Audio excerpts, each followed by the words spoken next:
যারা গুপ্ত এবং সুপ্ত হয়ে আওয়ামী লীগের বোরখার নিচে যারা থাকেনি, আওয়ামী লীগের আবরণের মধ্যে যারা থাকেনি, তাদের বিরুদ্ধে আজকে কেন জানি মনে হচ্ছে সুপরিকল্পিতভাবে এক ধরনের মিথ্যা প্রোপাগান্ডা চালানোর চেষ্টা চলা।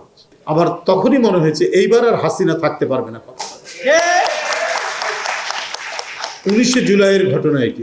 আমি যেদিন গ্রেপ্তার হই সেদিনও দেখেছি ধানমন্ডি থেকে লুকিয়ে একটি মোটরসাইকেলের পিছনে করে আমি প্রেস ক্লাব পর্যন্ত যাওয়ার পথে আমি দেখেছি যে নানা ধরনের ধারালো অস্ত্র নিয়ে আওয়ামী লীগের নেতাকর্মীরা মিছিল করছে। এইগুলো কোনো রকম মাথায় হেলমেট পরা এই অবস্থা দিয়ে তাদের পাশ দিয়ে গেছি, ওরা টের পায়নি। টের পেলে তো অবস্থা কী যে হতো আল্লাহ জানে। কিন্তু যেতে আমি মানিক মিয়া এভিনিউতে দেখি কিছু পথনাটক হচ্ছে, আমি অভিভূত হলাম। প্রথমে ভয় পেলাম, এটা কি মানে ওই ফ্যাসিস্টদের কেউ নাকি। পরে দেখছি যে না, গণতন্ত্র মুক্তি পাক এবং ডেমোক্রেসির জন্য, গণতন্ত্রের জন্য সেখানে পথনাটক করছেন কিছু অভিনয় শিল্পী। আমি মুগ্ধ হলাম, সেখানে থামলাম, তাদের সাথে কথা বললাম এবং উপস্থিত সাংবাদিকদের সাথেও কথা বললাম। যে আবার তখনই মনে হয়েছে এইবার আর হাসিনা থাকতে পারবে না। 19শে জুলাইয়ের ঘটনা এটি। 19শে জুলাই শুক্রবার 2024, সেদিনই আমার মনে হয়েছে। আমি অবশ্য প্রেস ক্লাবে যাওয়ার কিছুক্ষণের মধ্যে চারিদিকে একেবারে সেই শর্টগানের গুলি আর সাউন্ড গ্রেনেড এইসব দিয়ে টিয়ে গোটা এলাকাটা আতঙ্কিত হয়ে এর কিছুক্ষণ পরে আমাকে গ্রেপ্তার করে নিয়ে যাওয়া হলো প্রেস ক্লাবের ভেতর থেকে।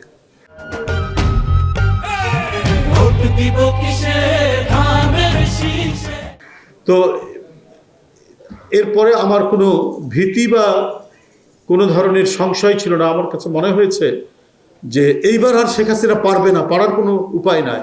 যখন জাতির সন্তানরা রাস্তায় নামে, তারা যখন দ্বিধাহীনভাবে সরকারের বাহিনীর বিরুদ্ধে নিজের শার্টের বোতাম খুলে দাঁড়িয়ে যেতে পারে, তখন সেই দেশে সেই জাতির ঘাড়ে চেপে বসা কোনো ফ্যাসিস্ট আর টিকে থাকতে পারে না। তার প্রমাণ হচ্ছে মুগ্ধরা, তার প্রমাণ হচ্ছে আবু সাইদরা, তার প্রমাণ হচ্ছে আহনাফরা, তার প্রমাণ হচ্ছে ওয়াসিম আকরাম। সেদিনই এই জিনিসটি মনে হয়েছে। এখন আমাদের সংগ্রাম কি? সামনে নির্বাচন। এই নির্বাচনটা আমাদেরকে একটা সংগ্রামের মতো, এরও বিজয় ঘটাতে হবে। কারণ চারিদিকে নানা চক্রান্ত, ষড়যন্ত্র, অপপ্রচার, মিথ্যাচার এবং আজকে প্রযুক্তির মাধ্যমে প্রোপাগান্ডা বট বলে একটা জিনিস তৈরি হয়েছে। এই প্রোপাগান্ডা বট দিয়ে মানুষের চরিত্র হনন, উৎসারটন, অপপ্রচারের যেন শেষ নেই।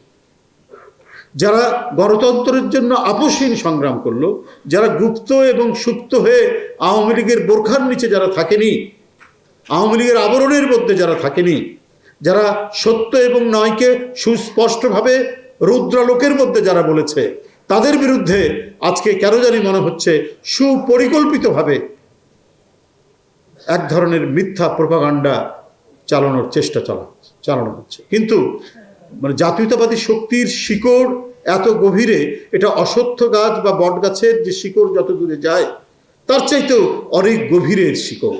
এই শিকড়কে অপপ্রচার দিয়ে, মিথ্যার কোনো ঝলকানি দিয়ে এটিকে ঢেকে রাখা যাবে না, এটাকে নুইয়ে ফেলা যাবে না। এটা একেবারে সোজা মেরুদণ্ড নিয়ে দাঁড়িয়ে থাকবে। আর এই কারণে মূল দায়িত্বটা পালন করতে হবে এই সমস্ত কুৎসা অপপ্রচারের বিরুদ্ধে। আমাদের কবি, সাহিত্যিক, শিল্পী, গীতিকার, অভিনয় শিল্পী, সুরকার যা আছেন সবাই মিলে আপনাদের সুললিত ধ্বনি, আপনাদের অত্যন্ত শক্তিশালী শব্দ, সবগুলোকে ব্যবহার করে আমরা এই অপপ্রচারের যে কষাঘাত চলছে সেটাকে আমরা পরাজিত করে আমরা সত্য, ন্যায় এবং ধানের শীষের আমরা বিজয় ঘটাতে সম্পূর্ণ নিশ্চিত হব। সবাইকে ধন্যবাদ। খোদা হাফেজ।